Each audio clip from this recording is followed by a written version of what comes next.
بلوچستان کے شہر سبی سے ہمارے نمائندہ سید جاوید شاہ کی رپورٹ کے مطابق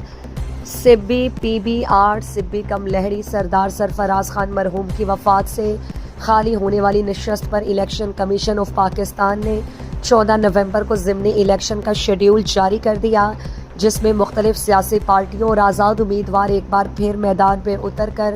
حلقے کی عوام سے وعدوں اور وعید کا سلسلہ شروع کر دیا ہے۔ پاکستان پیپلز پارٹی کے امیدوار سردار کوہیار خان ڈومکی نے سبی میں اپنے انتخابی دفتر کا افتتاح کرتے ہوئے کہا ہے کہ میرے بزرگوں نے جس طرح علاقے کی عوام کی خدمت کی، ان کے مشن کو جاری رکھوں گا۔ تقریب سے سابق وزیر اعلیٰ بلوچستان میر علی مردان خان ڈومکی، سردار زادہ میر ہیر بیار خان ڈومکی، سردار محمد خان خجک، ریٹائرڈ حیدر بگٹی، میر محمد جان رند، میر اللہ داد جتوئی اور دیگر نے بھی خطاب کرتے ہوئے کہا کہ عوام 14 نومبر کو پاکستان پیپلز پارٹی کے نامزد امیدوار سردار کوہیار خان ڈومکی کو کامیاب بنائے تاکہ یہ اپنے بزرگوں کے مشن کو جاری رکھیں۔